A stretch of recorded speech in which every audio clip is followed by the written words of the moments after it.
I caught myself the other day narrating my own life. I was walking home alone, and something good had happened.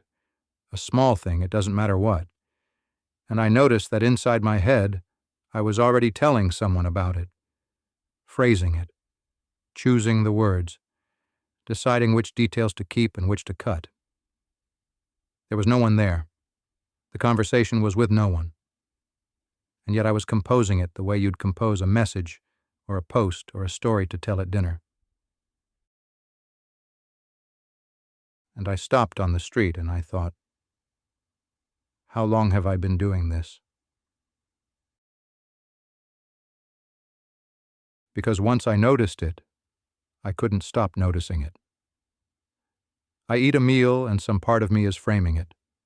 I have a thought, and some part of me is wording it for an audience. I feel a feeling, and almost instantly it becomes a description of the feeling addressed to someone who isn't there.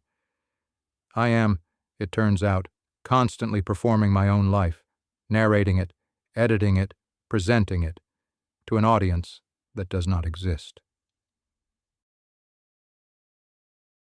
The easy thing to say here is, this is what the phones did to us.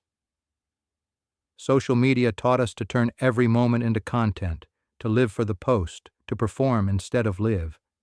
And there's truth in that. The stage is certainly bigger than it used to be. But I don't think the phones invented this.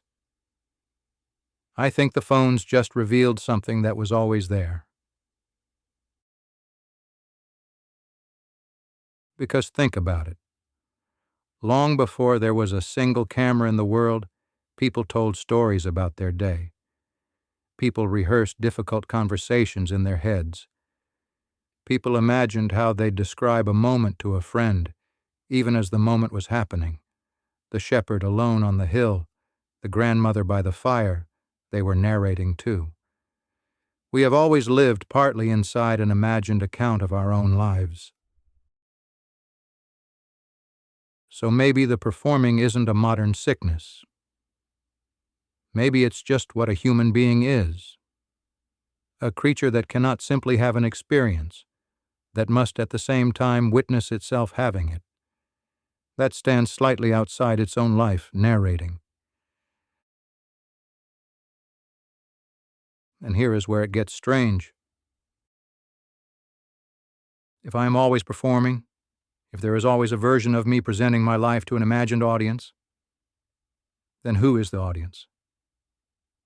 And more disturbingly, who is the performer? We like to believe there's a real self underneath the performance, the authentic one, the true me, hiding behind the version I show the world.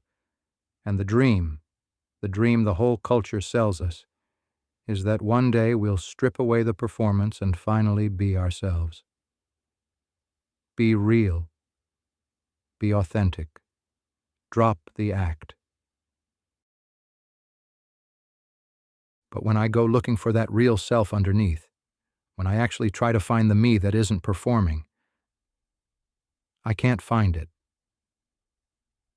Every layer I peel back is just another layer of presentation.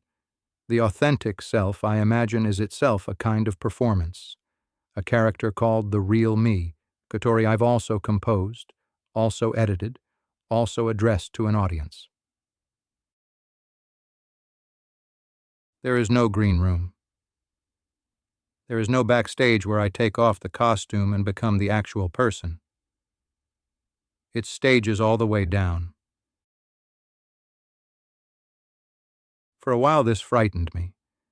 It felt like discovering I was hollow. If I'm always performing and there's no real self underneath, then am I anyone at all?